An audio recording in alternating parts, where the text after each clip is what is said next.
Joe Tolle, good morning. How are you, sir? Uh, good, good. A little bit of a slow weekend. Not complaining about that. It's been a busy week. So just been doing a bunch of mountain biking heading into the weekend and throughout the weekend. And hopefully kind of get out on the bike again today. And next weekend we'll be back into filming some side-by-side testing. Well, that's awesome. That sounds like you're going to have a lot of fun. So let's get this thing rolling. We need to thank all of our sponsors. The list is getting longer, and I appreciate that for everybody that is helping take care of ATV Talk so that we can bring you more shows. Elka Suspension, as always, they do a great job. They're the leaders in suspension technology in the industry. So if you have an ATV or UTV, get your Elka shocks today. GBC tires, best traction you can buy. They're it. They have it for your UTV, your truck, your car, or your ATV. Amazing stuff. So check out GBC. All the dealers across the country. You can call. You can call myself. You can call Joe. We'll even help you out. Get you the tires you need. The Blunt family. They're just a ATV family that loves the show and wanted to help us out. So they came on board. Craig Christie from the West Coast. I used to work with him quite a bit. He is helping us out. So we got to thank him as well. Antelope Slot Canyon Tours. If you're going on vacation this year in Arizona, hey, stop by there. You get a tour. You're going to love it. They do a great job with making sure that you get to see an amazing sculpted desert that you can't go anywhere else and see anything like that. So check those guys out at Antelope Slot Canyon Tours. Oh, Joe, now that I got that out of the way, half the show's over. It's getting longer and longer to take care of that When are stuff. you heading up? When are you heading up there to take a tour? Sooner than later, I hope. I've been wanting to go up there for 5 years, and I just have always found another thing to do, or just hadn't got it done. My buddy Craig owns it up there and runs it with his family, and unfortunately, his wife passed, who was the in the founding family that in the tours. There's four different sections to it, and they own one of it. But unfortunately, she passed, and her kids and Craig are running it and taking care of it so that the public can see what a beautiful place it is. They booked you a tour. Now you just have to come out to the West Coast. I wasn't aware I was booked. Yeah, you have to. Now you have to come. Sorry, wait, not my Oh, well, whatever. not my issue. Now you have to come out and film some side by sides and work on that 250R with me that I'm supposed to build you. Right. No, I'm currently getting my $20,000 together to pay for that 250R. We gotta love that, right? That's right. I No, would I've never. got it, I would and I never made a charge you good that deal much. on it. If people knew what it was and what I'd be paying, then they'd be trying to cut me off. So I'm not talking. I Okay, got well, um, I would give you family and friends discount as well. You know, excellent. that's not very good, but I'll help you out as much as I can. Hey, 3% is 3%. It's not that high. Oh, No, no, no. Hey, we had a lot of great racing going on this past weekend or yesterday, really, in snowshoe, one of the toughest cross country races of the year. And lots of crazy things happened. I know that Walker Fowler had an incident with a lapped rider. I don't know if you saw that. Um, no. I don't know all the details yet, but other than the fact that the lapped rider was, um, I'm assuming, not staying in one line or trying to avoid faster riders as they went by and moved in front of a fast into Fowler's lane, and they ran into each other. That individual didn't crash, but Walker had mechanical issue and ended up on his lid. Beat his bike up pretty bad. He ended up still getting sixth for the day, but took him out of the chances for competing against Bryson Neal, who ultimately won the race. Um, and our one of our fan favorites, Hunter Hart, got second. So he, Hunter Hart's he's a character, man. I enjoy him. I think best social media game in GNCC. At least that was my opinion as of last year. I used to see a lot of his stuff come across. He's got a good personality. I know not everybody loves everybody. Adam McGill is one of the coolest cats out there as far as his social media game representing the sport. Not everybody loves him, but you know, yeah, I like Hunter Hart a lot. As both a of matter of fact, those, as a both matter of of fact, those, I go ahead. told Hunter about 2, 3 years ago, and still out there because I saw how cool his Instagram was, and I was like, "Yo, Hunter, if we get a new sport quad from a major OEM, you're my date to the press ride." And he's like, "Oh, count me in." So, um, yeah, we still have that date planned. We're just waiting for a manufacturer to make it happen for us. I don't even know if either one of us will be in the industry again if that ever happens. Hey, you know what? Maybe if we can get one on the market, then I can be like, all right, it's coming back. I can retire. Um, nah, I won't be retiring until I die. I don't think that there is any retirement in my book. We're just going to keep going until I can't do this anymore for whatever it is, physical, mental, whatever. I'm gonna go as long as I can. But the not trying to put off the motocross guys. They picked Team USA. I don't know if you saw that. I saw a Hetrick, picture. yep, Hetrick, Ford, Hogue. Um, I haven't got all the details on the motocross race yet, but Max Lindquist was third. Wesley Wolf got third in the first moto. Brandon Hogue had some type of an issue. I don't know what his issue was. In the first moto, he was way back. Um, just not knowing exactly what happened. I got to get all the details before I can, expand on that. But Team USA is going to be strong because Hogue led Hetrick earlier this year, for almost half a moto. That doesn't happen very often, but he's really fast. As long as he can keep it on four wheels or keep from having a mechanical, that guy he's a real threat. Do You they know, cover the motocross donations for quads? it's Quad X series. It's in affiliation with the side hacks over in Europe. Nobody in the major media covers it, uh, but us ATV guys. Too bad. Dirt wheels, you, myself, we're probably the only people that even talk about it. There's some other offshoots that do, but yeah, maybe Digging Deep does too. Well, I know they do, but nobody in what you would consider mainstream. I mean, for us, we're mainstream in the ATV world, but realistically, you're not going to see Fox News or any of those guys covering anything like that because they're just anti-ATVs, you know. It's good to hear that Max made it back on the podium. Was that his first podium of the year? Third. Third podium of the year. Yep. He's been on there three times, three thirds.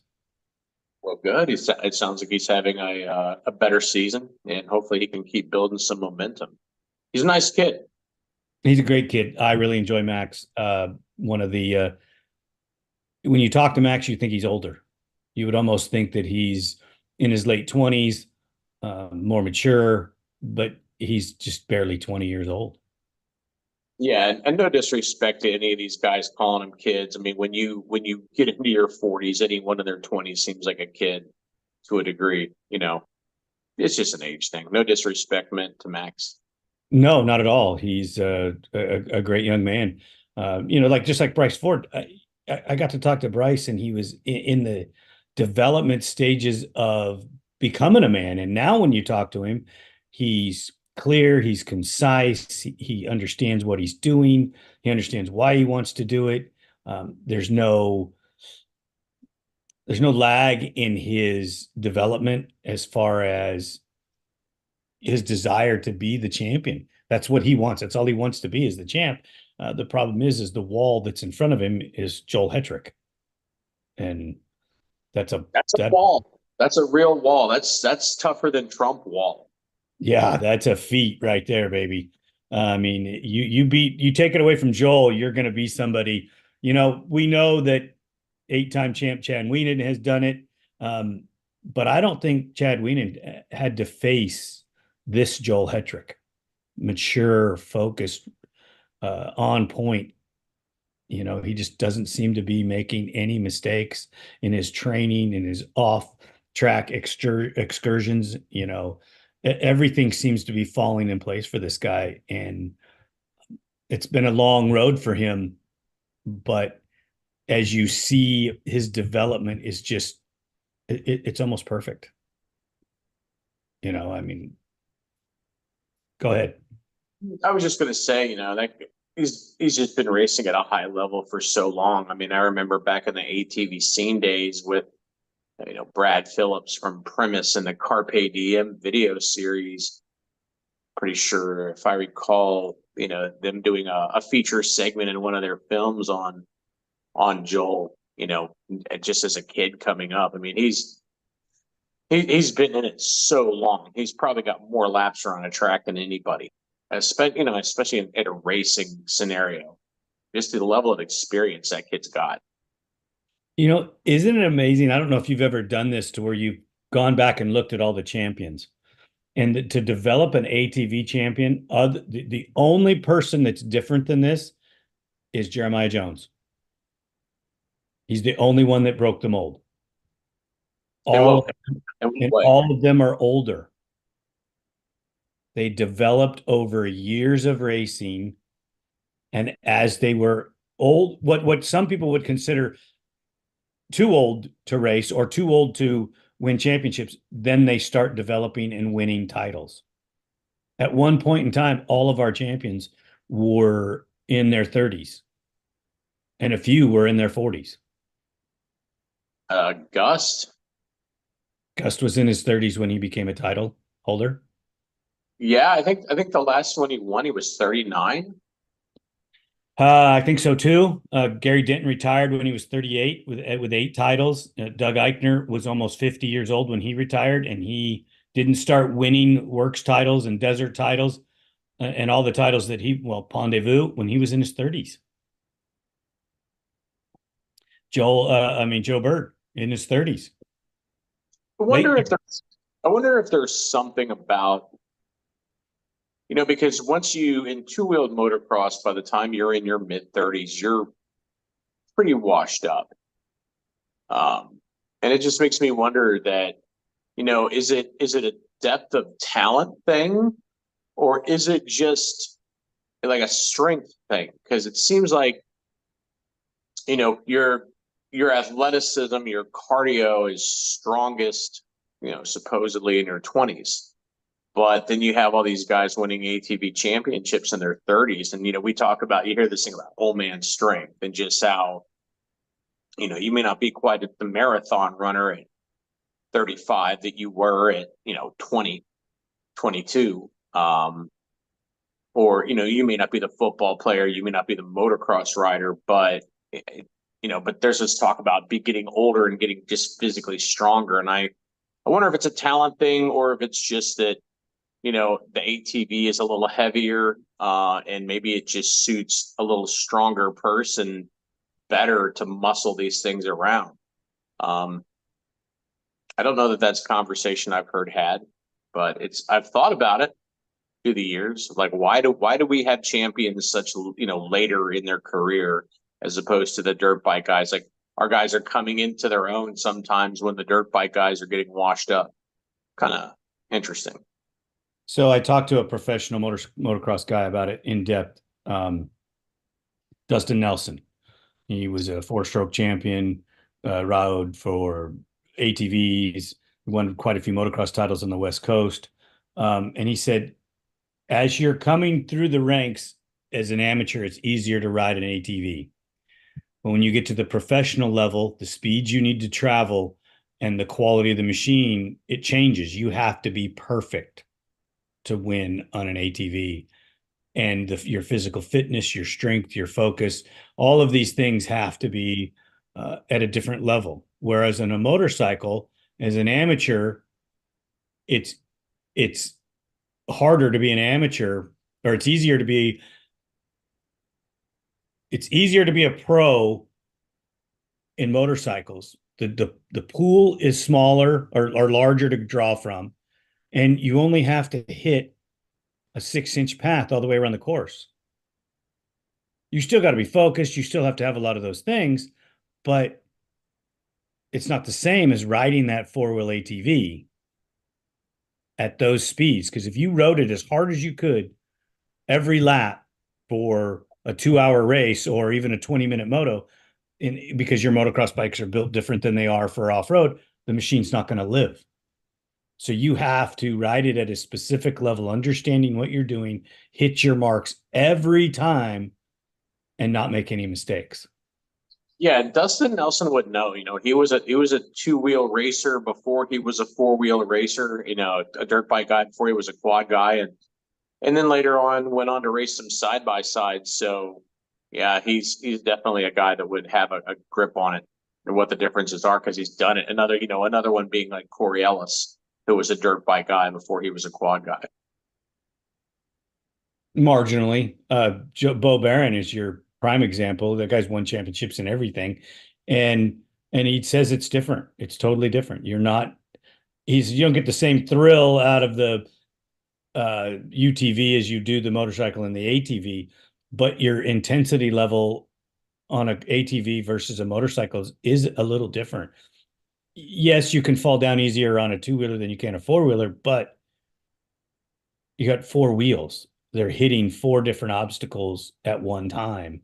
And your physical strength, your focus, your mental, being in tune with everything that's going on. I think that there's guys out there can understand suspension at a young age, but they really don't understand suspension and dialing in their mind and their physical strength until they get into their 30s. Yeah, I think the line choice thing makes a lot of sense. I went out with the wife on Friday and we went to a trail here in Road that's a notoriously rooty trail. It's kind of cross country focused, and we were mountain biking. We weren't on dirt bikes or quads, but I have a pretty nice bike. My wife has a nice bike, and we went to a place that she hasn't ridden in a couple of years. It's just local because the last time we went, every 10 feet, she's getting off the bike. It's like she sees a route and she's like, "Oh my gosh, I don't want to go over it." But we went out Friday and she just crushed it. But she hardly got off the bike for anything, which was great.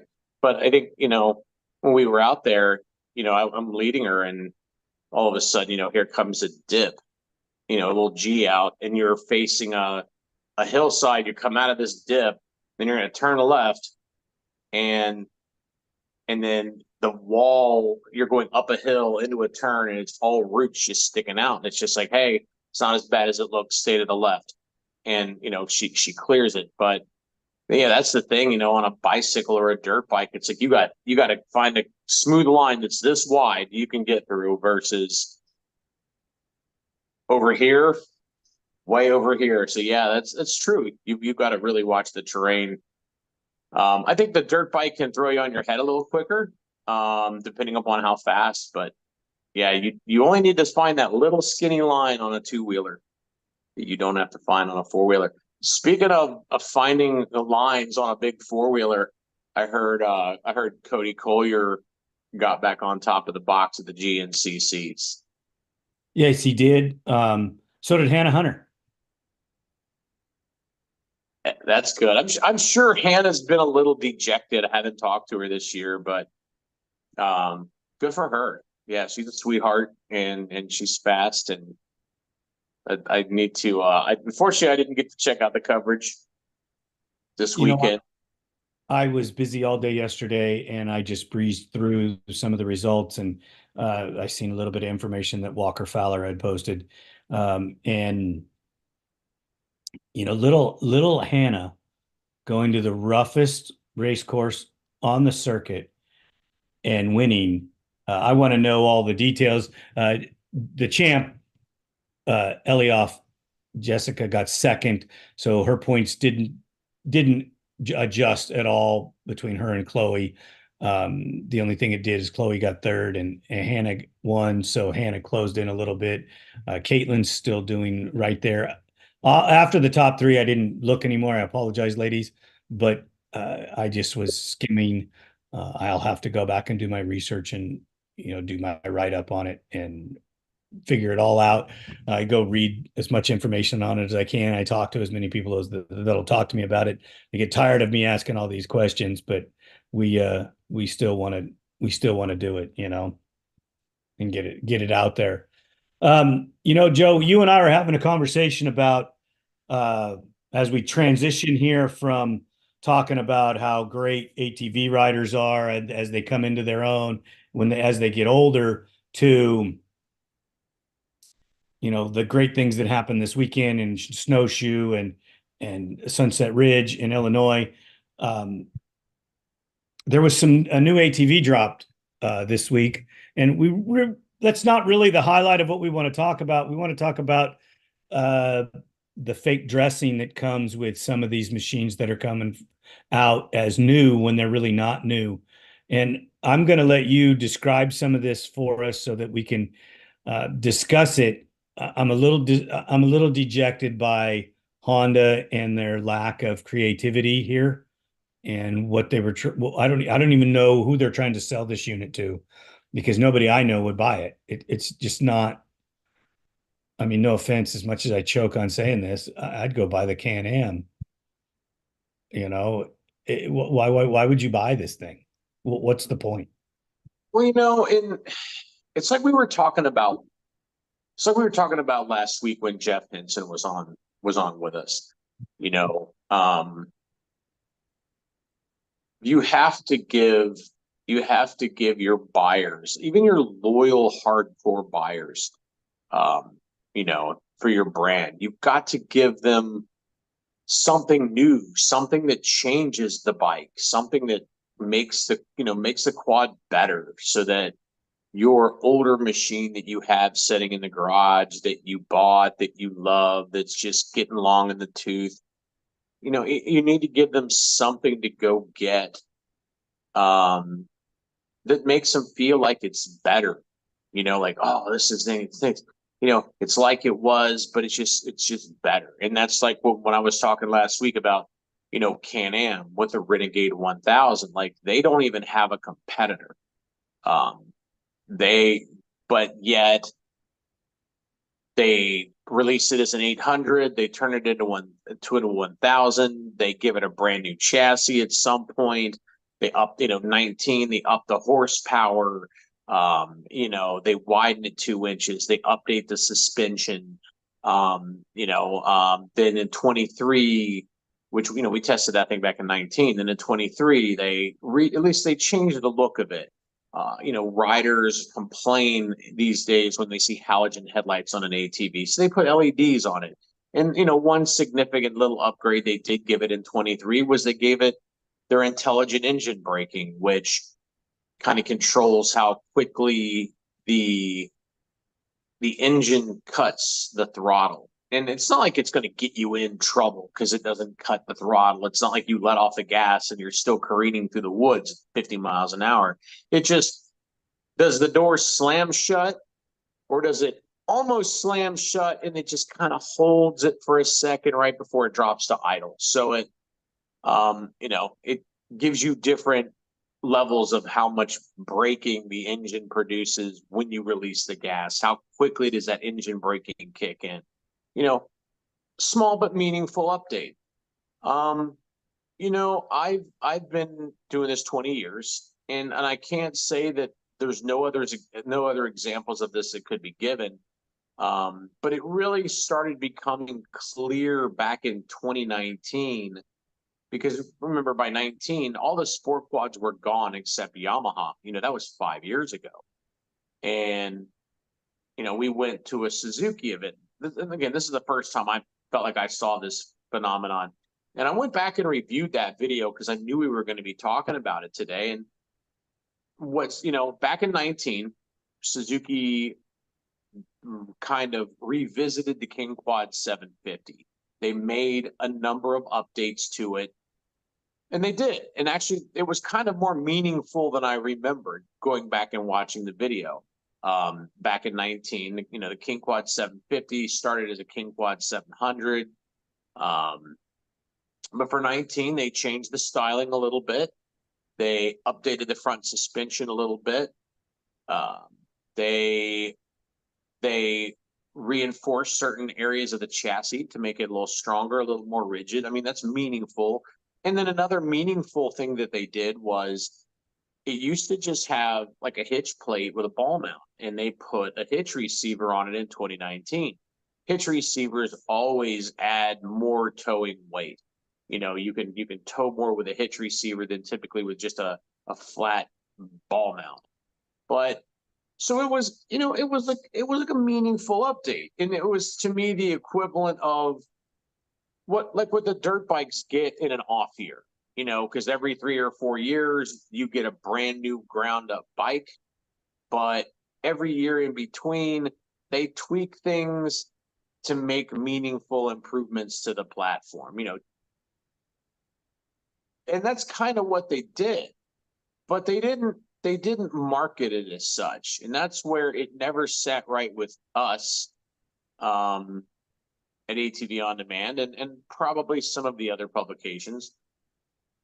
But they marketed it as the all new King Quad 750. You know, as a journalist and an editor, and number one before all that, as an ATV enthusiast, you know, be straight with me. Don't exaggerate what you did.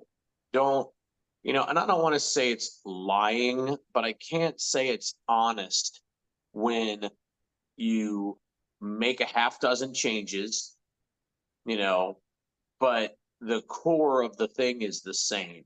Oh, well, there was more. There was clutching updates a little bit. They tweaked the clutching. It was a meaningful overhaul. But and if they'd have said, you know, the updated 2019 King Quad 750, I would have never thought anything about it, because they did legitimately update it. There was a number of things they did, and it was an improved, quad.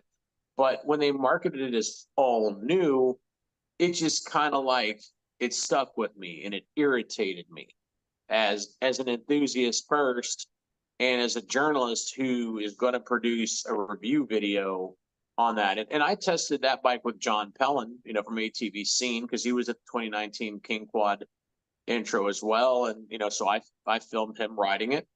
And, you can go back and check out our review. You can check out ATV Scene's review on that bike. But that was the first one where I really saw a manufacturer making a claim that just didn't live up to what they did. And then, Well, if I could interrupt for a moment, haven't we seen this in other industries? And isn't it kind of a false advertising thing where they're putting lipstick on a pig and calling it something that it's not? And um, it's just dishonest to the consumer in every way, shape, or form. well, what Suzuki did 5 years ago, I guess really six, because we're heading for the 2025 model year here any day with everybody. I think Suzuki might even already have some of their 25s out. That was close to being blatant, but it's only gotten worse. And while that back in 19 was kind of irritating to me and John, JP, then this year, and again, I'm not trashing any of these manufacturers. I'm just dejected. I'm a little dejected, and I know Jeff at Dirt Wheels is a little irritated, and we'll get to it. So for 24, Kawasaki, and they're marketing it as, the new Brute Force 750, or I'm not looking at an ad, but they're marketing it like this thing is significantly different, in the verbiage. It's like, and what is it? It is the same Brute Force 750 that we tested back in what did they update it last? Like 2012? 2014. I didn't go back and rewatch that one. I will for our test of the 24 that's updated. But they're marketing it as a basically a new machine, and there's been hours of conversation at this point, between me and other editors, where it's like, it's not a new machine. It's a new body style with LED headlights and an LED, display mounted on a headlight pod. That is not a new machine. By the time you sit down on that quad, and they did change the tires, and supposedly the tires are pretty good, but they're the same size. Ground clearance hasn't changed. That's not meaningful to me as an ATV enthusiast. That's not enough to get me to sell my bike and go buy a new one. So what are you getting? I'm not being mean, but I'm being honest. The Brute Force 750 has overall about the shortest suspension travel of any full-size 4x4 ATV. And it might have been okay back in 2000, 2001 when that machine came out. I don't remember the exact start year of it because I haven't done my research because we haven't gotten our 24 to test yet. And that was fine back then. But I remember the first year it came out, Dirt Wheels complained it had a little bit of body roll. So apparently they tweaked it in the next couple of years, remembering the historic, tests that I'd read on it, and they got rid of some of the body roll, but it still has body roll. When last time we rode it, it has some body roll, and it has the shortest travel in the class. That machine didn't need new plastic. It needed to be wider because it's 46 inches wide. It needs to be 48, 49 inches wide, like everybody else except Suzuki. Well, Suzuki is 47.8. So it needs to be 2 inches, 3 inches wider. It's got the least amount of suspension travel. Like I said, in a full-size ATV, it needs more suspension travel. There are so many people out there that we see in comments when we test a big bore single, from a Japanese manufacturer that doesn't have a V-twin, like a Honda or a Yamaha or a Suzuki. And people are always like, oh, when are they going to build a 1000? I want a 1000. You don't need a 1000. You're ridiculous. You don't need it. You can't handle it, unless you're just a mud guy trying to turn some 32s. You do not need that much horsepower. Absolutely not. But they want it, so nobody wants to give it to them. But I've kind of looked at the Brute Force because the Brute Force engine is a ripper. That it's quick. It accelerates hard. It's thrilling. Really, that V-twin 750 is, to me, it's almost like the sweet spot. Like, you don't really need any more performance than that for the average person, and yet it's absolutely thrilling.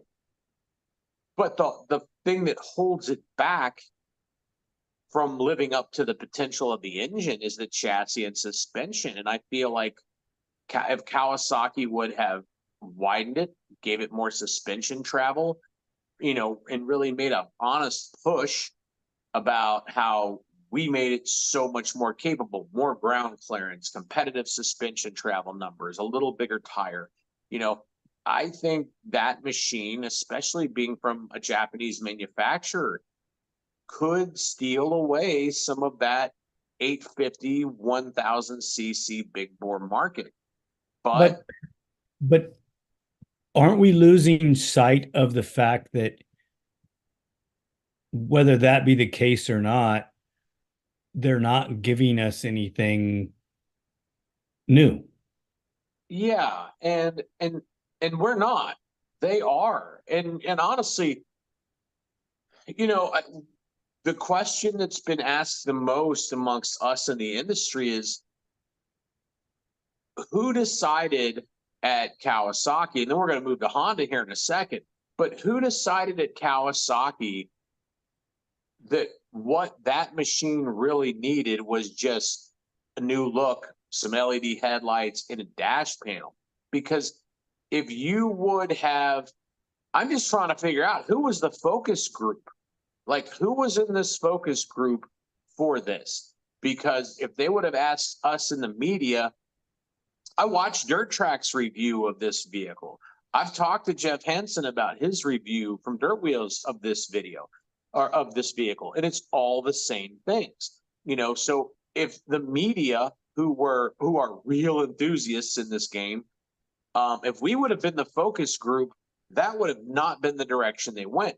So I'm trying to figure out, and we have tried to figure out, who was Kawasaki trying to please? The dealer that still got 22s, 21s on the floor that look the same and are the same, that nobody's buying, and they want to put something next to it that at least looks new to get you to do a double take? We don't have the answers. But we know that we keep hearing from the Japanese, oh, ATVs just aren't doing it for us. And like we keep telling them, what are you doing to create excitement for the segment? Nothing. It's all about your side-by-sides. That's where you're building new stuff. That's where you're doing new stuff. That's where you're spending your money on your marketing. Oh, wait a minute. That's also where they're having to discount their product to sell it. But you don't have to discount your ATVs to sell them. Well, no, that's not necessarily true, because you don't have to discount your sport ATVs. Because what do you got to be all mean about it? When we could have just, it's an ATV, man. Well, because because Suzuki hasn't made much in the way of updates in a long time, and right now, if you want to go buy a vehicle, interest rates are pretty high. If you want to go buy a house, interest rates are pretty high. If you want to go buy a King Quad, you can buy them at 0% financing right now. There's a reason for that. How can you get 0% at this point in time? Because they're not moving. They're not exciting. There's not a reason to go buy one because it's not significantly better. But it was better. It wasn't significant, but it was better. Brute Force looks cooler. It's not better. It's the same machine. And well, just as we were starting to get over that emotional letdown of, well, everybody's telling Kawasaki, like, come on, guys, wider and longer travel suspension, beefed up chassis, put a diff lock switch on and get rid of that variable diff lock lever, and we'll be happy with it. But you got to make some serious changes. It's time. But then here comes Honda. And it's like, Jeff hits me up the other day, and he's like, all new Honda ATV. And I'm like, I'm calling him up, like, really? Is it new? Is it really what they do? Oh, yes, my coffee queen has arrived. And it's like, so I'm calling Jeff, like, ooh, what is it? I know it's not a sport quad, but who cares? It's a new Honda quad. So it's exciting. We're not, and that's the important thing, is we're not against these manufacturers. We're rooting for them. But I live in Cincinnati. Okay. I live where the Bengals play. And like once every 20 years, 30 years, we have a team that, really kicks ass, but generally they're kind of disappointing. And that's the way it is in ATVs right now. So we're sitting here, like, I'm calling Jeff, like, oh, new Honda. I know it's not that 450 that they've been sitting on for 15 years, but what do we got? Well, they took the Rincon and they put some new plastic on it, and they changed the name from Rincon to Honda Rubicon 4x4 automatic. And let's unpack that. So what do? Honda already has a Foreman, and then they have a Foreman Rubicon, which the Foreman Rubicon is, the little higher end version of the Foreman. The Foreman is a 520. The Rincon, now the Rubicon 4x4 automatic, it's like, I'm confused because we got the Foreman Rubicon and now we just got the Rubicon. So it's kind of confusing. So why would you abandon a name that you'd had for 20 years just to kind of like do a name change. It's like, oh, wait, I get it. Because you didn't do anything meaningful. You just restyled the plastic. That thing was new plastic really what that thing needed? No, not at all. Like, look, we're ATV riders. We are not side-by-side enthusiasts. Like, I'm wearing the ATV hat right now, okay? You know, to me, it's like, yes, the side-by-side crowd wants performance, but they're all about the freaking show. Do I have the biggest thing in the park? Did I spend more for my vehicle than anybody else around me? That's a lot of people in side-by-sides. Do I have the most obnoxious whip flags and the loudest stereo in the park? That they're all about the show. We're not side-by-side enthusiasts. You know, we ride four-wheelers. They have to handle good. They have to do things well so that we, as the other half of the machine, the rider, can work with them to get the most out of them. New bodywork doesn't cut it. You know, what, again, who was the focus group? Because all of us in the media for the past 10, 12 years, as long as I've been talking about, you know, the Rencon and power steering has existed, it's always been the same complaints. How does this thing cost what it costs? And it doesn't even come with power steering. Not only does it not come with power steering, they don't offer a model with power steering. You can't even get a higher trim package with it. So King Quad 750, power steering. Grizzly 700, power steering. New Can-Am Outlander 700s, power steering. You know, CF Moto 600s, power steering. Honda, top of the line 4x4, can't get power steering. And then somebody thought a bodywork change was needed and change the name. It's like, are we trying to trick somebody? Are we trying to satisfy just dealers who said, please change something? So they're like, let's do this. It'll require very little retooling. We just need new molds. So, you know, what do you get for this new Rubicon 4x4 automatic? Well, you still get a 3-speed transmission, a 3-speed transmission. I mean, I haven't seen a 3-speed in any other vehicle that I can remember as a power sports enthusiast other than the Honda like Z50 kids dirt bike. You know, it's been years, dude. What's blowing my mind is, are they trying to move themselves out of the ATV world 100%? and it's easy to sit here and think all kinds of negative stuff. It's like, are you just trying to like, are you trying to insult? I can't figure out if it's an insulting people's intelligence, whether it's the dealer or the enthusiast, or just like, are they that stuck on the fact that we're Honda or we're Kawasaki, so people just buy our stuff because we're Honda or Kawasaki, we've been here, so you're just going to buy us anyway? I don't know, but you know, what did the Honda Rencon need? It didn't need a name change and a body style change. It needed power steering. For goodness sakes, put a 5-speed transmission in the daggone thing. A 3-speed transmission, that's ridiculous. It's ridiculous. And then as a work vehicle, it doesn't have a hitch. It's got a ball mount. There's no hitch receiver on the thing. So if you go and look at the specs, and this is where it really blows your mind, and I'd like to do this shootout. Honda does not want me to do this shootout, but I'd almost like to do it just to prove a point. Not because I think it's going to generate 250,000 views, which is what we're always after, but, you know, me and Jeff started digging into the specs, like head to head between the 520 Foreman Rubicon and the outgoing Rencon / new Rubicon 4x4 automatic, it's the same thing. And we start looking at the specs, the 520 Foreman, well, first of all, you can get it with a 5-speed auto clutch transmission, no electric shift, which is as reliable as an anvil.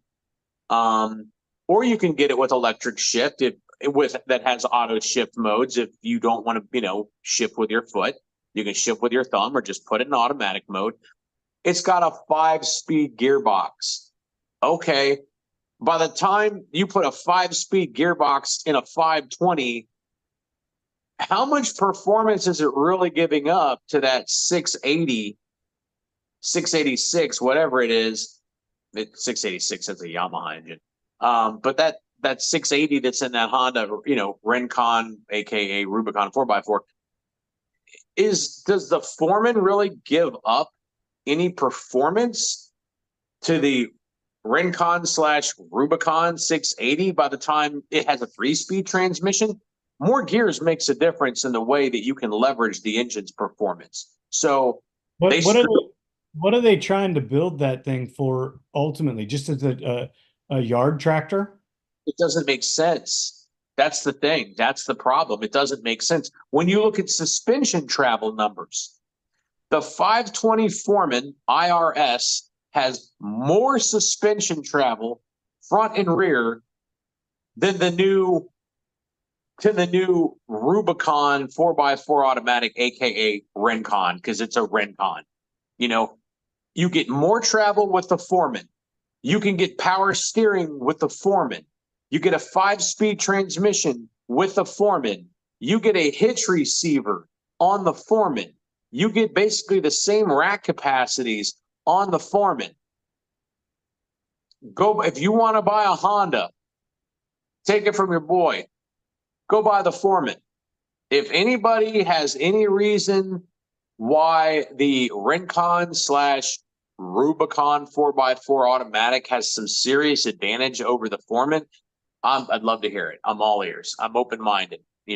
Please change my mind. But I'm just looking at it as a consumer.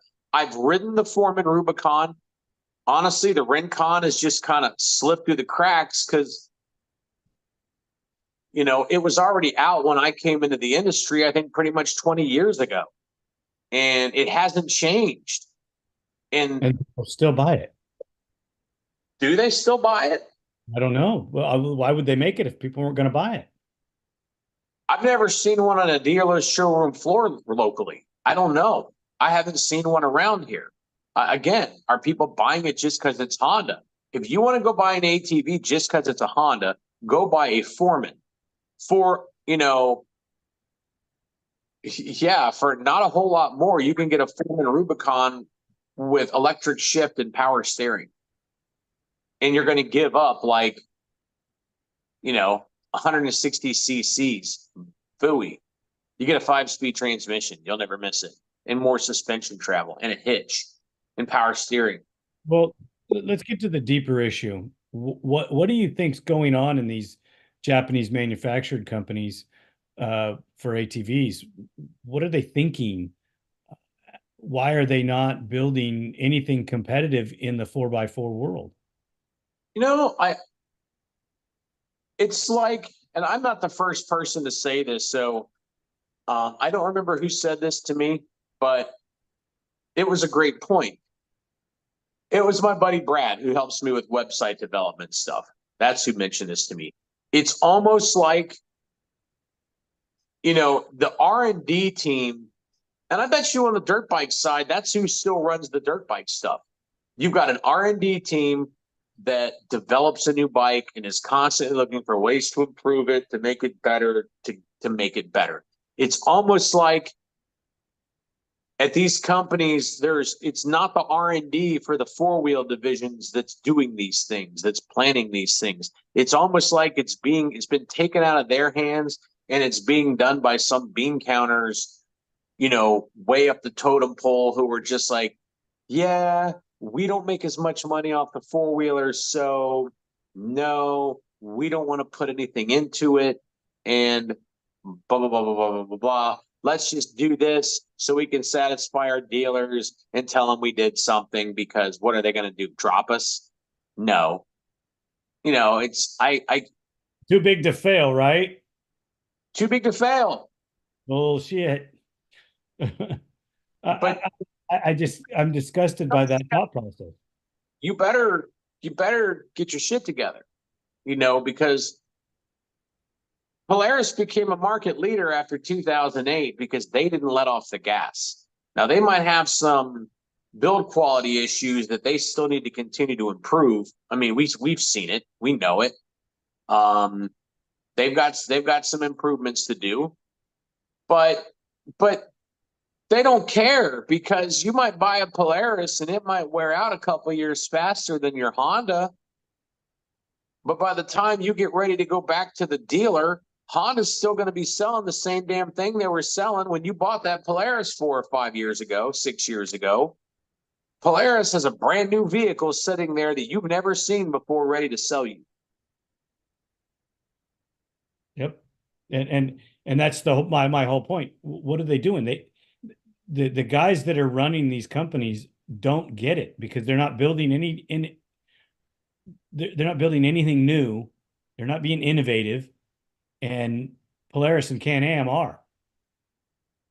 It's like the Japanese guys are all sitting back on their laurels thinking that they're hot shit when they're nothing. And now, I'm looking for ways as we have this conversation to try to put myself into their mindset. And all I can say in their defense is the Honda Rincon Rubicon 4x4 is not a competition machine. It is not a race machine. But if it's a work machine and it's your biggest one, then it should be outfitted to work harder than your next machine that's smaller. And if it's going to be, but it's not. They don't have a hitch. They don't have power steering, which power steering is a great thing if you're working a food plot at low speed. It really is. So if it's a work vehicle, then it needs to be better appointed for work than your 520. Now, that's if it's a work machine, and it may not be a competition machine. Although I saw a guy win I think the B class on 4x4 at the Hoosier on an old Rincon that was decked out to look like a TRX 250R. Best looking Rincon I've ever seen. But it is competing. It's competing against Grizzly 700. It's not as good. It's competing against the King Quad 750. Probably not as good. It's competing against that new Outlander 700. It's not as good. It may not be a race bike, but it's still competing against the other manufacturers for sales. And it's like Honda's just sitting here, and even Kawasaki, because I'm not just going to kick Honda. It's just like, well, we're Kawasaki. We're Honda. We don't have to change it. That's fine. Go look.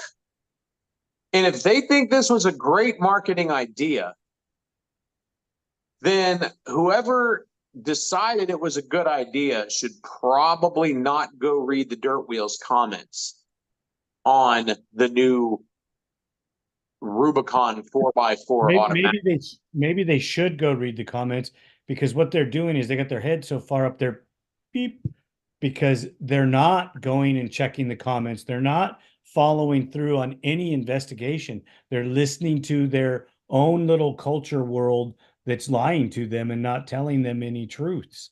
I think that the corporate people get inside their little bubbles and they stay there, and they're not reaching out to the real people in the real world that are buying the stuff.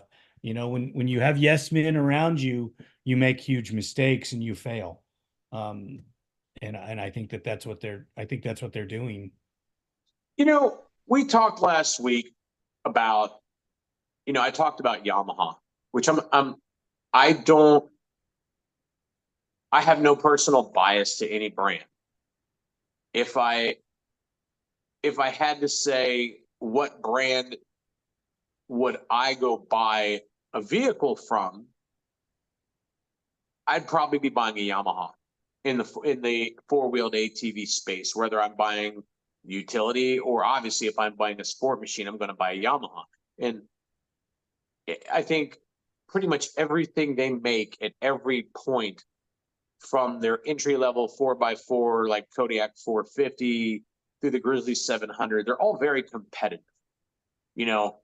But let me pick on a bike that I love. You know, the Yamaha's got the Raptor 700R. I love it. And like I said last week, now we're kind of at a point where every year that Yamaha brings them back, I'm like, whew, glad they brought them back. I can't be like, yes, because they haven't changed anything. You know, you got to give me something new to get excited about. I am very happy every year they come back, but it's not like, oh my God, I have to look and see what the changes are. Ooh, what's different? Because it's not. If Yamaha came out next year with a new, and they change the colors every year, and we've made, ever since I've been reading the magazines, it's like bold new graphics. You know, it's an ongoing joke. You know, but if Yamaha next year just like put a new looking plastic on it that didn't have some mechanical advantage, you know, or some ergonomic advantage, you know, like right now, I wish the Raptors rear fenders gave you a little more room to move around when looking at that bike as a race bike. I wish the cockpit were a little more opened up between the fenders like the YFZ 450R. So if Yamaha actually put new plastic on it and they made a meaningful change like that, I would be a little excited about it.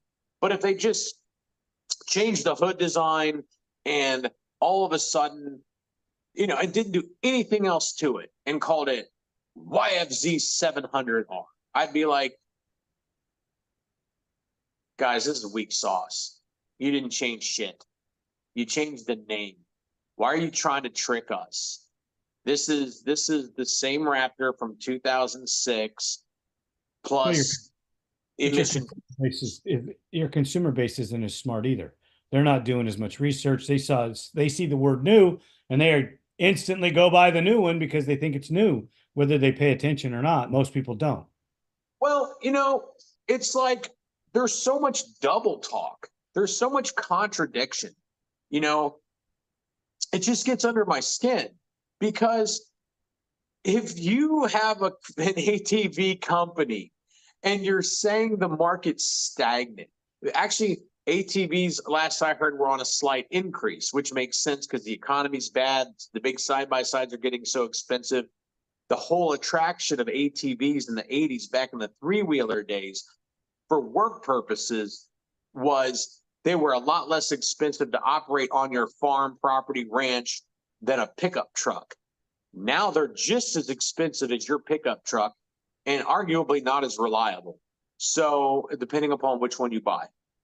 So, you know, in a market, so remember, so we have this somewhat stagnant ATV market where you're competing for the same buyers who are continuously buying ATVs. You know, if a bulk of the people that were buying ATVs weren't already ATV owners, didn't already know about the machines that were on the market, you know, and you had this huge influx of new people who didn't know anything, then you could just change the name and slap some plastic on it and call it all new.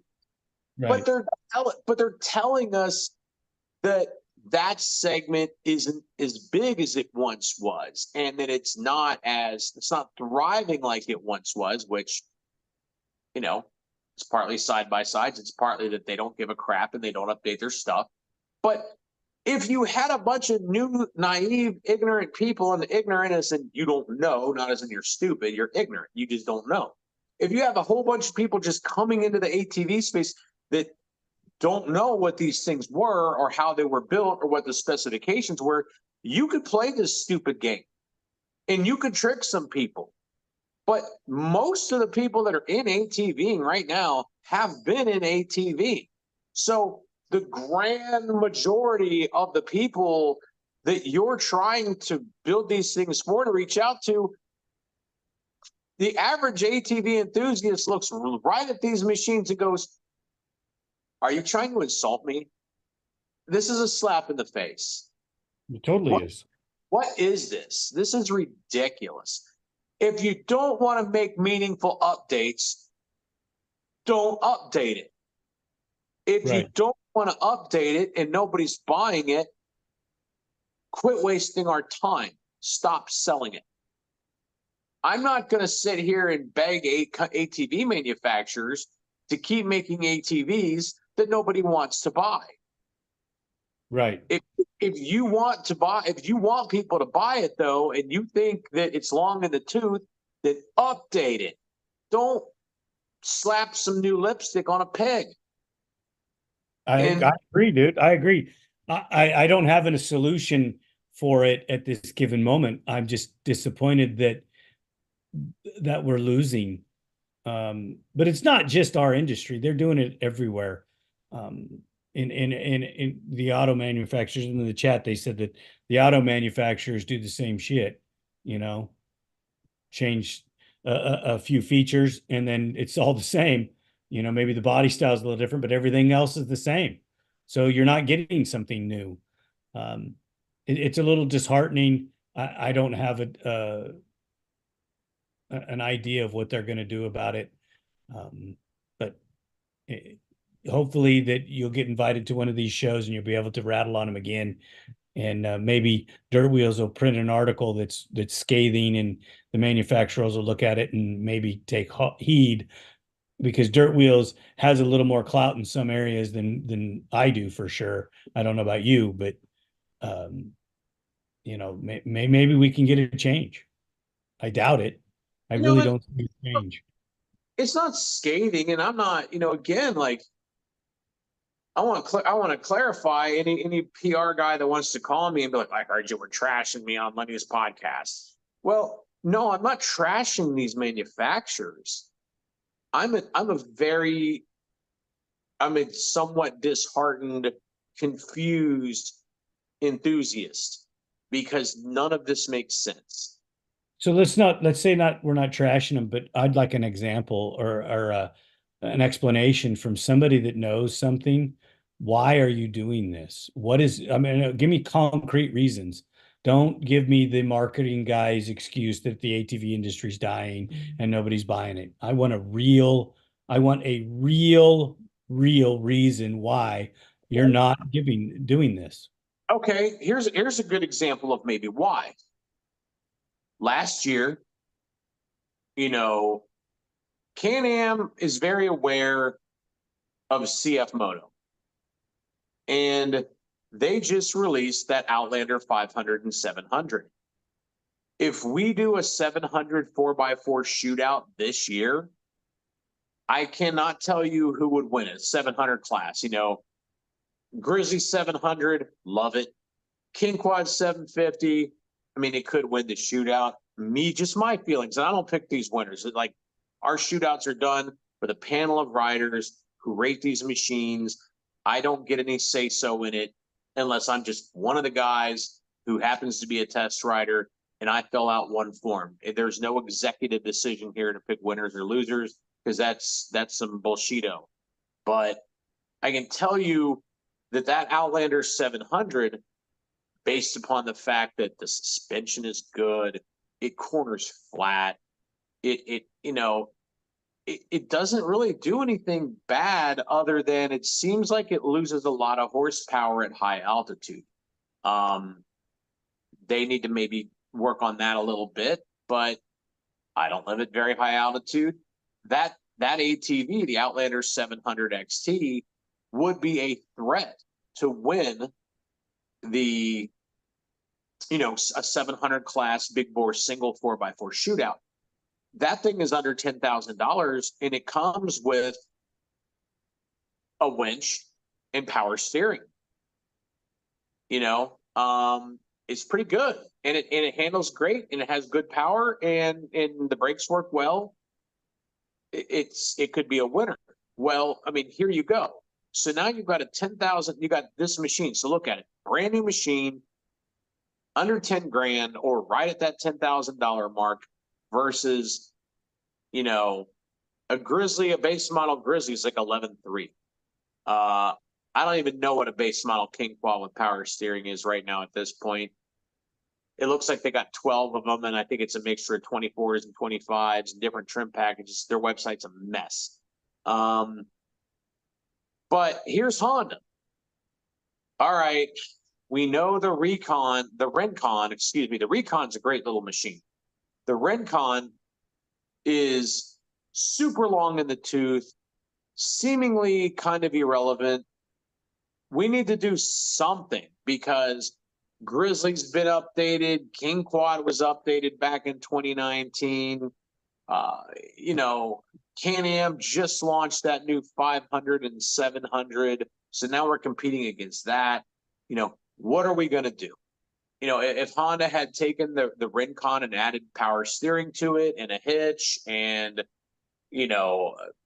put a front, it doesn't even have front diff lock, and put front diff lock on it, then, it would have been as expensive or more expensive probably than the Grizzly 700. So maybe Honda felt like we can, do some smoke and mirrors with a name change and a styling change. But if we don't change any mechanics of it, we can still have it at that same price point as that Can-Am 700.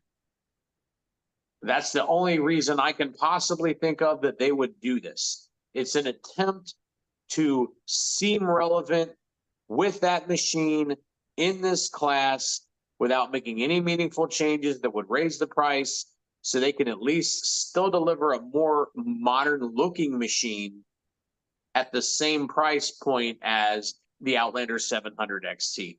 That's the only rational thing I can come up with as to why they would do it. But at the end of the day, I'm still massively frustrated and disappointed with the fact that they're just not building anything we want. Hey, we just had a news alert came through. Harry Walker just went 1, 2, 3, won all 3 of the motos in the British Championship today, right now, as we're speaking. So that's pretty awesome for him. Congratulations, Harry Walker. He's dominating over there in Europe. I didn't mean to cut us off and change our subject, but there's a news alert. It just came onto my phone as you were talking and telling me that. So I figured that all the fans of ATV motocross, whether it be on the West or in the States or overseas, because Harry Walker is your fastest European rider, but bar none, right at the moment. There's some other guys that are fairly fast. Kevin Saar is one of them that's over here racing, but Harry is dominating the European champion and the British championship. So that's just some new insight right there. I don't know. You follow it. Is he racing a production bike or is he racing a hybrid? He's racing a production bike. Yeah, and his family. Notice, not to get too into it, but there's a picture of Harry when he was just a little bitty baby, a little bitty kid. I'm thinking 3 years old, maybe, sitting on the wall at Pondezvous, and he's sitting there next to my brother Lauren. Oh, that kid got hooked early. Oh yeah, and now he's racing in the British Championship. His dad raced at the time, so that's pretty cool stuff. But that kind of I guess that kind of concludes my rant on the thing is that if Kawasaki had basically said this year, the Brute Force 750 has an all new look for 2024. Okay, it's got an all new look. Wish they would have done this other stuff, but it has an all new look. If Honda had said the Rincon has an all new look, okay, it's got an all new look. It's not what we were looking for, but that's what they did. But to me, where the frustration comes in is when you start changing names, when you start claiming it's all new or it's redesigned, like, yeah. It's all bullshit play on words. In the chat, I want to address this, not to change our subject of our frustration, but to agree with Speed One, Square One Speed Channel. Kevin Saar and the European riders are getting faster. And if the Americans don't watch out, like in professional motocross in the motorcycle industry, they will catch up. I don't see it happening anytime soon because the ATV world is in the States. It's not overseas. There's some great companies over there that do a great job. Dragon does a lot of great stuff over there. And there's some movement on certain things that are becoming European based, but you're still the big main majority of ATV racing is done here in the States. With your desert racing and your motocross, your off-road, your cross country. So I don't see them taking the crown for a number of years. Probably not until you and I are long since out of the industry, but you gotta pat Kevin Sarr on the back, Harry Walker, and I apologize for not knowing all the other names to some of the other guys, but there are some really fast dudes and we just can't take it for granted like we have in the past. Hey, I hope they do catch up. If they've got a guy over there coming up, coming down the pipe that can run with Hetrick and push him around the track or get some wins on him, please send him over. Yeah, I don't think they have that yet. I don't think they have a three-man team in any other country that can face our, you know, like let's just say we sent three teams over there, one, two, three, 4, 5, 6, 7, 8, 9. I think our 7, 8, 9 may cover everybody in Europe as well. Because you never know where they're going to come in. You got Wesley Wolf, not Kevin Sarr, but Wesley Wolf and Mason Jackson. I can't even remember all their names.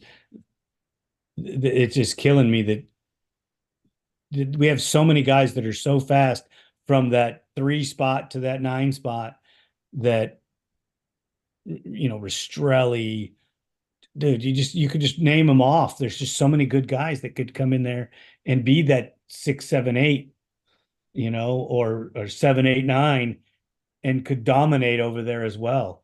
So I don't think we have to worry about it yet. They don't have the depth that we do. I don't think they have the same amount of room to race that we do.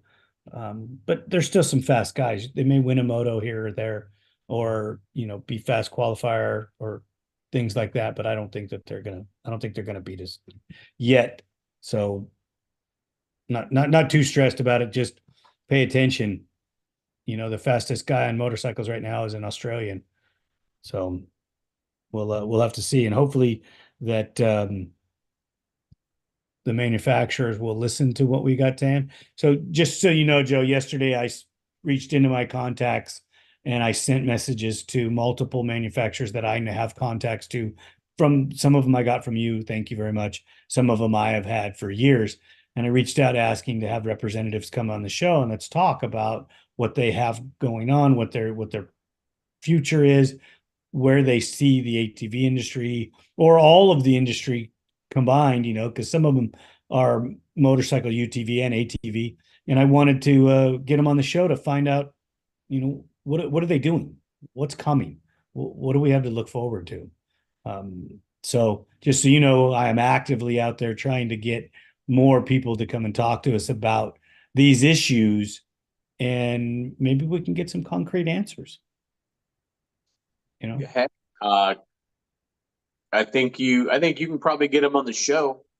Whether or not they're gonna let something slip, that remains to be seen. These guys are pretty tight-lipped. It's hard to get anything out of them other than telling you what they don't think people care about. But the scary thing is, Joe, is have you noticed how silent our industry is right now? And yeah, and I think one thing that's worth touching on is, there are some people at these companies that I know this that are a lot smarter than me.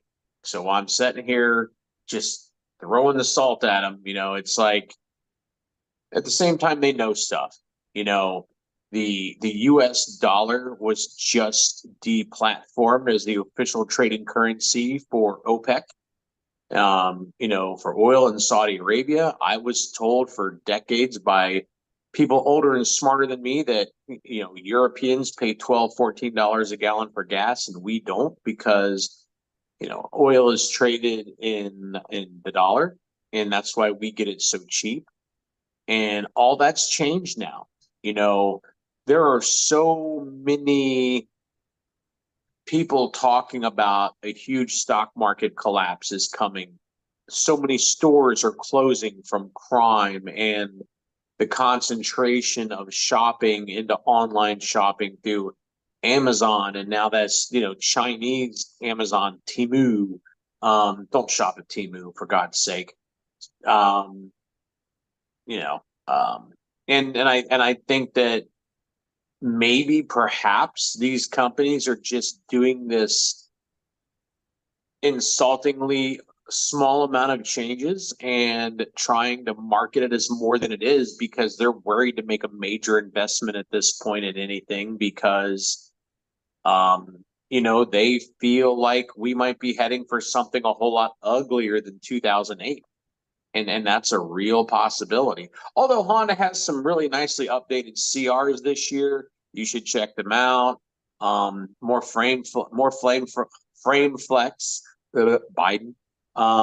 More frame flex, updated suspension. The 250 is supposed to turn better. So they haven't backed off on the dirt bike side too much seemingly, but maybe they're slowing things down because they see how much discount they're giving on side by sides. U.S. personal debt is at an all-time high. Personal savings in the U.S. right now is at an all-time low. When you can hardly afford to buy groceries, maybe they don't feel like that's a great time to spend money to drive up the cost of an ATV. That's all I can say in their defense, other than don't insult me and tell me it's new when it's not. Right. You're gonna love this in the chat. Square One Speed talks about Suzuki is in the best position to bring out a new model that's updated. Could be speaking from Sport Quad side of it, because I agree with that. Suzuki would be the platform that would probably set the world on its lid if they did come out. 50 Magic agrees. 50 Magic also comes up with a topic that, well, I don't particularly like this one, but I'm going to put it out there. We need a Cannondale style company to come in and give us something totally new and revolutionary. I don't. Cannondale was a total joke. Their stuff was junk. They didn't do it right. But the idea of Cannondale was cool. The problem is, like you see with CF Moto, and you see with some of the other Chinese guys that are coming that are probably going to be it. I'm sorry, dudes. The Japanese guys don't love us. They don't love ATVs. They don't give a shit about the what goes on in the States anymore. They are motorcycle companies and UTV companies. When you see one of these new Chinese companies like KO, you might see something come from them, and we're going to have to support that because they may also reach out and hire ATV people from the U.S. market that'll help them develop a 450 that's going to be good. I'm hoping that's the case. I'm not saying that I'm the guy that they should hire, that there's probably people that are way smarter than I am that they should hire, but they need to look at the individuals that can help them, because there's nobody in the Suzuki, Yamaha, Kawasaki, Honda range. Well, maybe let's take Yamaha out of that group. Out of those other threes that's ATV motivated, that would help them build a quality machine.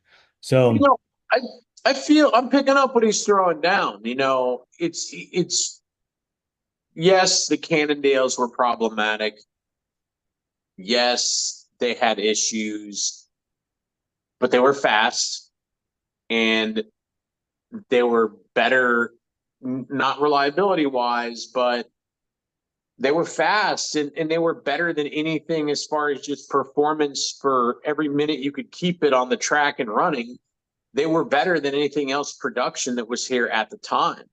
Um, I've said for a while now, like, we need a small company. We need a new Tiger. You know, there's another company you could be like, oh, Tigers were junk. And for Tiger was a three-wheeler manufacturer back in the 80s that did, small mass produced runs of different three-wheelers. And, yeah, I think that might be what it takes is since all the Japanese companies, like you said, Lenny, are kind of like motorcycle and side-by-side companies that, other than Yamaha, that don't really seem to care that much about the ATV space.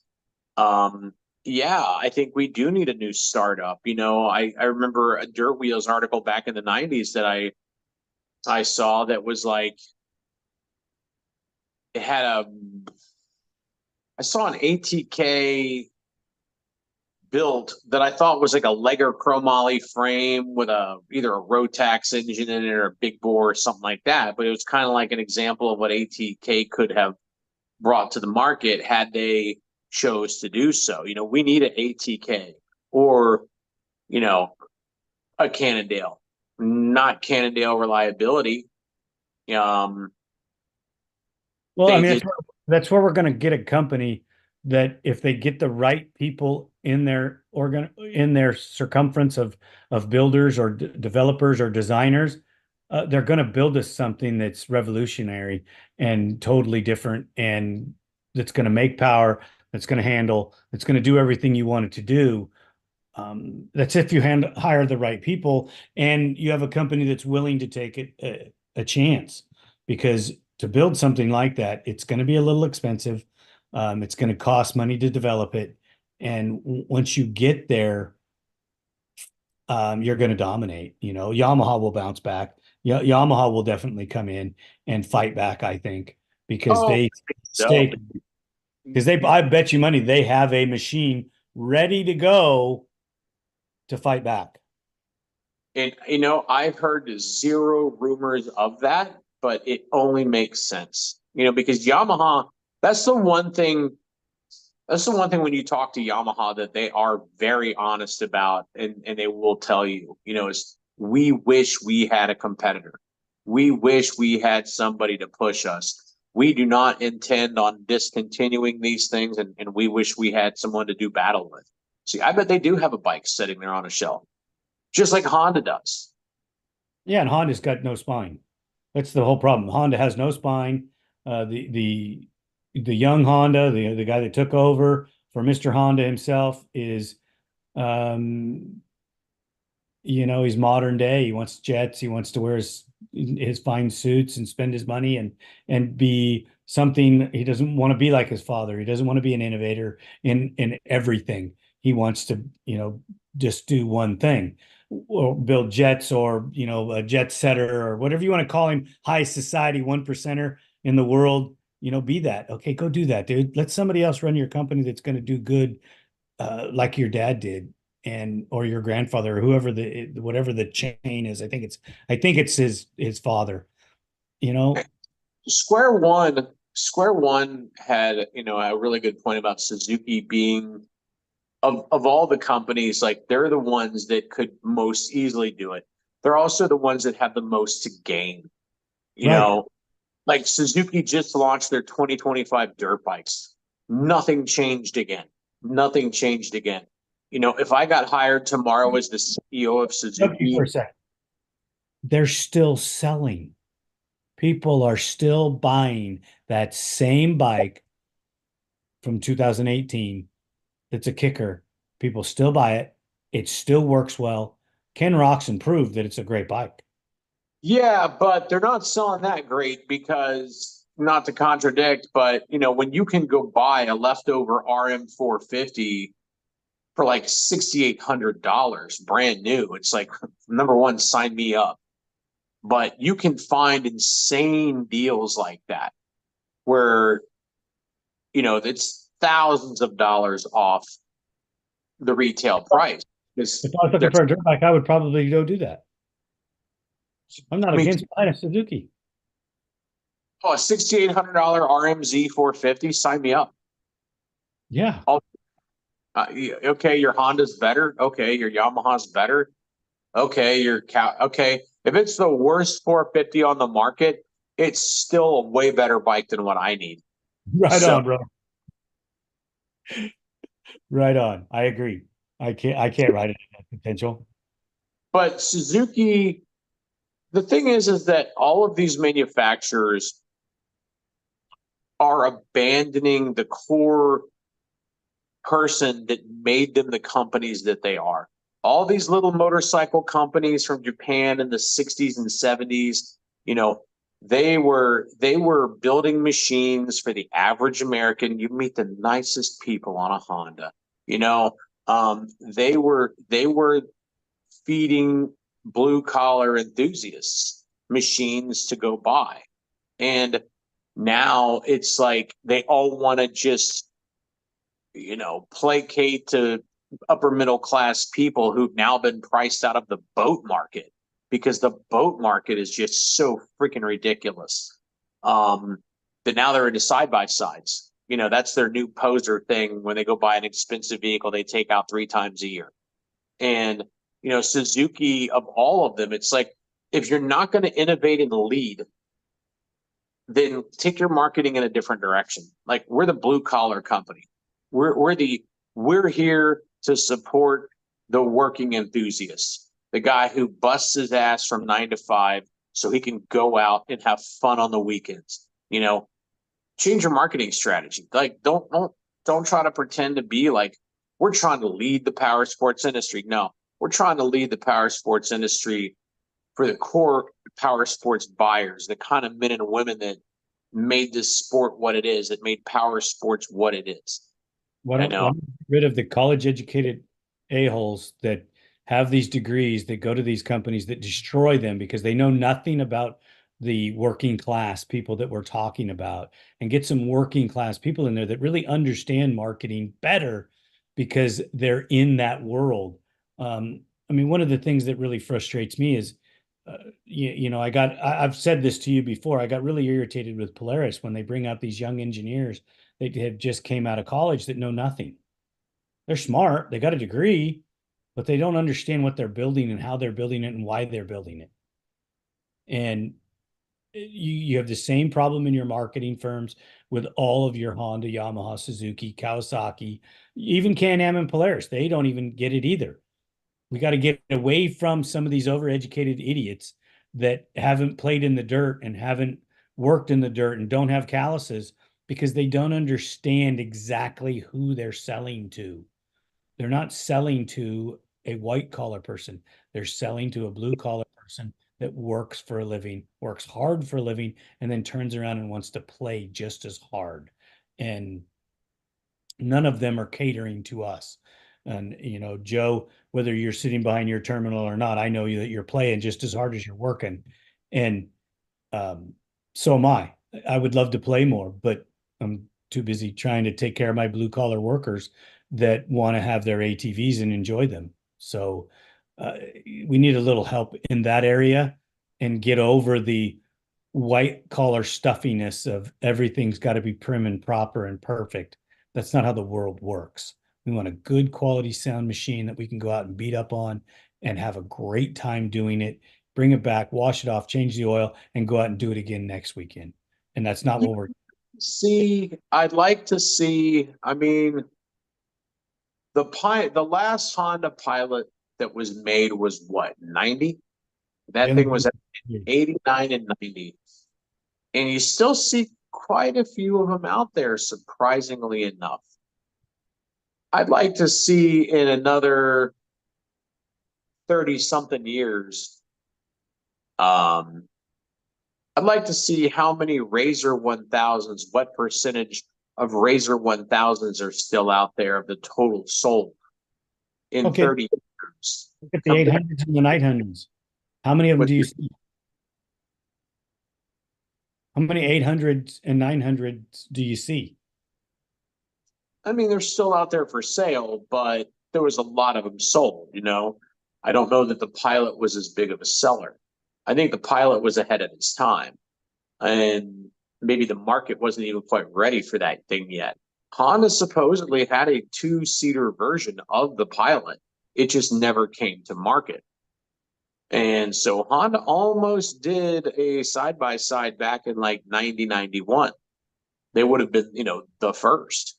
But I'd like to see like however many, what's the total percentage of pilots that are still out there running 30 something years later? And then let's fast forward from, like you said, the Razor 900, which was a big step forward from the Razor 800. It was a ripper. The suspension was far better. I'd like to see what percentage of those things still exist 30 years after they released it. And I can tell you it's not going to be many because, Alan over at CT does motor rebuilds on those things quite a bit. And it's hard to get parts for them. Already it's hard to get parts for the motors.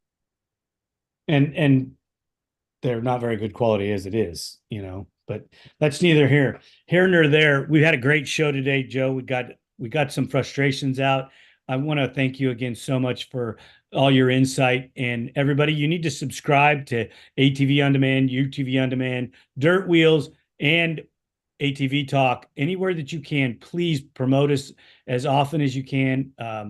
There's no cost to our subscribing. It's just pushing the button and subscribe, and you help us grow so that all of our pages get bigger so that we can bring you more and more content. I know Joe's got some new stories coming and some new videos coming on both of his platforms, so be watching for those. ATV-TALK's going to be on the road next month for the Legends race. Joe Tolle is going to be there, so we're going to get to probably do some stuff live, face-to-face with him, hopefully, if we have internet. And it's going to be great. So please subscribe, follow wherever you can, whether it's Instagram, Facebook, whatever it is. Please support all of these channels that are supporting the ATV industry. Even if I don't mention them on my show, if they're out there and they're doing something you like, follow them, help them grow so that we can all continue to support the ATV industry. Joe, in closing, what do you got for me? Well, Honda built some nice dirt bikes for 2025. We love Honda.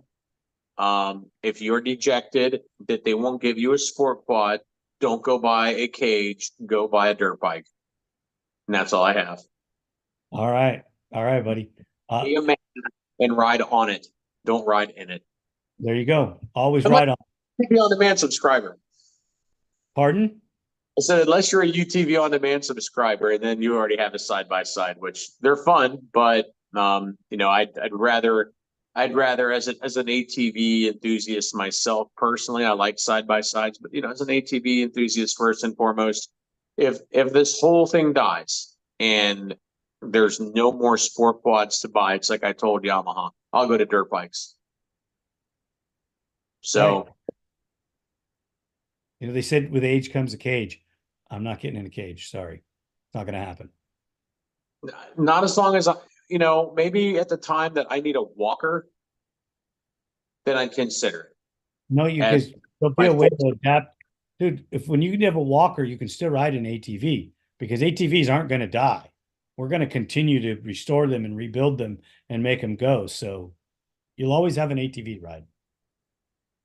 But they require athleticism to ride at a high level. There's no athleticism required to ride a side by side at a high level. Any fat ass can do it. I love it. I love it. Kick yourself in the shin, Joe. It's all right, bro.